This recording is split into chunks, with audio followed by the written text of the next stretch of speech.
जय श्री सीताराम। कुंडली में बैठे खराब राहु को ठीक करने के लिए या फिर अपनी मनोकामनाओं को पूरी करने के लिए जो आपके जीवन में रुकावटें आ रही हैं, जो जो आपके ही मानसिक भ्रम की वजह से हो सकता है या फिर कहीं प्रैक्टिकली कोई आपको रोक रहा है, किसी प्रकार की रुकावट है तो रुकावट यदि वो आ रही है तो उसे खत्म करने का एक बहुत ज्यादा मजबूत उपाय दे रहा हूं। देखिए, मेरे पास रोज ऐसे कई सारे लोग आते हैं जो मुझे अपनी कुंडली दिखाते हैं, और वैसे तो कहीं ना कोई दूसरे ग्रहों की वजह से भी समस्या होती है, लेकिन राहु जो होते हैं वो यदि कहीं देने पर आते हैं तो छप्पर फाड़ के देते हैं।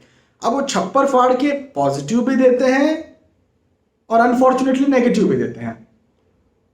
तो अब क्या है कि यदि पॉजिटिव देंगे तो फिर आपको तो मेरे पास आने की जरूरत ही नहीं है कुंडली दिखाने की जरूरत ही नहीं है, कोई उपाय करने की जरूरत ही नहीं है। लेकिन हाँ, ये वीडियो उनके लिए है जिन्हें नेगेटिव फल मिल रहे हैं। यदि कहीं भ्रम आपको है, यदि कंफ्यूजन आपको है, यदि कहीं डायलेमा दुविधा की स्थिति आपको है, तो आप समझिए कि राहु का कुछ दुष्प्रभाव आपके ऊपर होगा। यदि कहीं आपको डिले हो रहा है, देरी हो रही है काम में, तो राहु का दुष्प्रभाव हो सकता है। साथ ही साथ शनि महाराज भी डिले या देरी को रिप्रेजेंट करते हैं। यदि कहीं खराब विचार मन में आ रहे हैं, ऐसे विचार जो नहीं आना चाहिए, हाँ, जो कि तामसिक विचार हैं, जिससे आपको लगता है कि मेरा जीवन खराब हो सकता है। जैसे आप पढ़ाई करते हैं और आपके मन में अपोजिट जेंडर को लेकर के विचार आ रहा है, या दोस्त आपकी शराब पीते हैं, सिगरेट पीते हैं, तो चल साथ में और हम पियेंगे, साथ में करते हैं, और ऐसे चीजों को लेकर के अट्रैक्शन आपका बढ़ रहा है। या फिर आप शादीशुदा हैं तो आपका मन कहीं लग रहा है, किसी और प्रकार से। देखिए, बहुत सारे अनैतिक विचार हो सकते हैं। तो यदि ऐसे कोई विचार आ रहे हैं, उनकी वजह से कहीं आप परेशान भी हैं, तो भी राहु का दुष्प्रभाव आपके ऊपर हो सकता है। कुंडली में सब कुछ ठीक ठाक है, सब दशाएं भी ठीक चल रही हैं, सब लग्नेश भी ठीक है, सब कुछ ठीक है, लेकिन उसके बावजूद भी कुछ ना कुछ समस्या आ रही है। तो कई बार ये होता है कि सूर्य राहु बैठे होते हैं, चंद्र राहु बैठे होते हैं, है ना, तो उस वजह से भी समस्या आती है। इंडिविजुअल राहु भी कई बार जो है अपने गोचरों की वजह से भी खराब फल देते हैं। वो टेम्पररी पीरियड के लिए दे सकते हैं, लेकिन दे देते हैं। तो उन्हें ठीक करने का एक बहुत ज्यादा मजबूत उपाय यह है कि आप क्या करिए कि शनिवार की शाम में, हर शनिवार की शाम में, अब शाम का मतलब बहुत लेट नहीं जाना है। अब बहुत लेट मतलब रात के वक्त भोले बाबा का जो है वो श्रृंगार हो जाता है, फिर श्रृंगार के बाद शयन आरती करके उनको उनका शयन होता है। तो अब शयन श्रृंगार जो होता है ना, अब उनके ऊपर आप कुछ उपाय करेंगे तो फिर अच्छी बात नहीं है।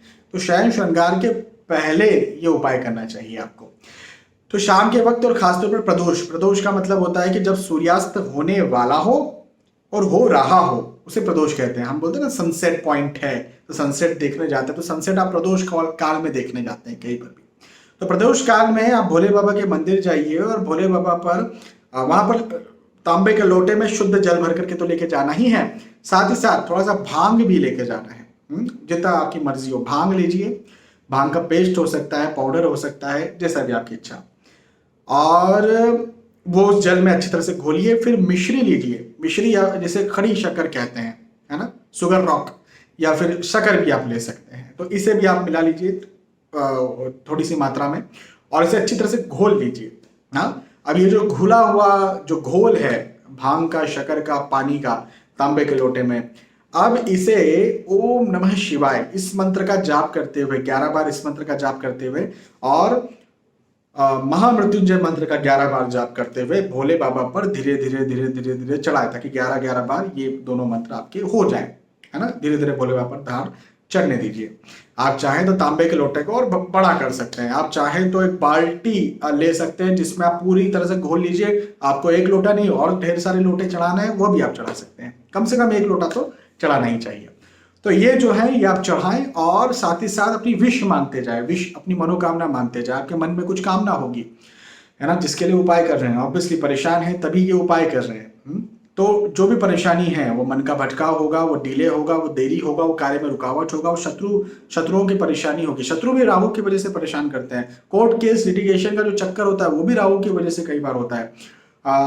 पुलिस का चक्कर होता है वो भी कई बार राहु की वजह से होता है। तो ये उपाय यदि आप करते हैं तो निसंदेह देखिए इसका कोई साइड इफेक्ट तो है नहीं। कहीं कुछ उपाय ऐसे होते हैं, जैसे मान के चले मैंने कहा कि कोई दान कर दीजिए, अब वो लग्नेश है तो लग्नेश का दान आपने कर दिया तो उसका साइड इफेक्ट हो सकता है।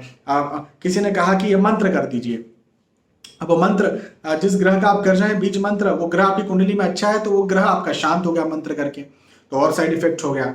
तो कहीं ना कहीं ऐसा रहता है कि आप एक अच्छे एस्ट्रोलॉजर से अच्छी तरह से अपना पर्सनल कुंडली दिखा करके और फिर आपको उपाय करने चाहिए। ये बात तो बिल्कुल सही है, तभी आपको साइड इफेक्ट नहीं मिलेंगे। लेकिन यदि कहीं जो सिम्टम्स मैंने आपको पहले शुरुआत में बताया इस वीडियो के वो आपके साथ हो रहे हैं तो आप ये उपाय जरूर करके देखिए शनिवार के शाम के वक्त, देखिएगा आपको इसका फायदा देखने को मिल जाएगा। यदि कहीं राहु की वजह से परेशानी पड़ रही है तो राहु आपके जो है वो ठीक हो जाएंगे, कुंडली में बैठे हुए हैं, और राहु की वजह से यदि कोई परेशानी है तो वो भी आपकी पूरी तरह से ठीक हो जाएगी। या किसी ने आपको कहा होगा कि सूर्य राहु बैठे हुए हैं, अच्छा किसी ने कहा कि पितृ दोष है, ये उपाय कर लीजिए इससे ठीक हो जाएगा। किसी ने कहा चंद्र राहु साथ में बैठे हुए ग्रहण दोष है, ये उपाय कर लीजिए ठीक हो जाएगा। मंगल राहु अंगारक दोष है, ये उपाय कर लीजिए ठीक हो जाएगा। गुरु राहु चंडाल दोष है, ये उपाय कर लीजिए ठीक हो जाएगा, है ना।